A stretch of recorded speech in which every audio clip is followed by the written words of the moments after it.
Я вот с Киргизии приехал. Так. У нас, например, русские наравне с нами живут. Такого, ты русский, ты киргиз, такого нету. Я тоже вот в русском классе учился.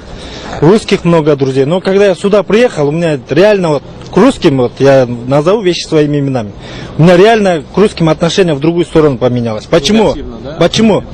Потому что я на маршрутке водил, еду, нормально я человека везу, этого русского на работу везу. И в салоне слышу, блин, понаехали, блин, бараны, что с ними разговаривать? Бог нас создал всех одинаковыми, правильно? Единственное различие, это, блин, наше вероисповедание и цвет волос, может, блин, разрез глаз друга. А также в душе мы, у каждого есть два уха, один рот, там, два глаза, правильно?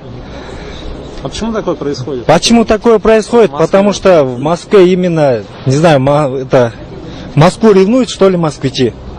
Говорят, вот понаехали там туда-сюда. Элементарные вещи. Черную работу все черные делают, так сказать. Это приезжие. Да, приезжие, я имею в виду. Дворники все, таджики, узбеки, киргизы, там, азербайджанцы, продают все приезжие.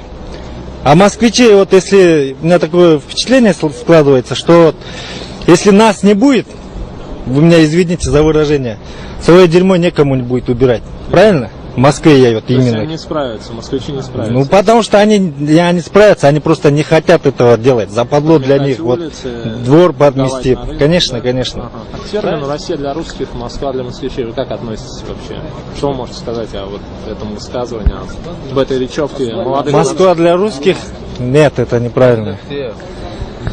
Неправильно, да? Потому что Москву не москвичи построили, и не москвичи создали, правильно? А кто? Аллах создал.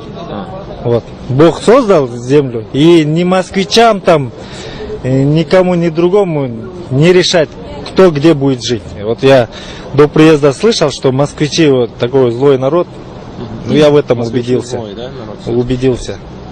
Не все, конечно, но большинство я в этом убедился.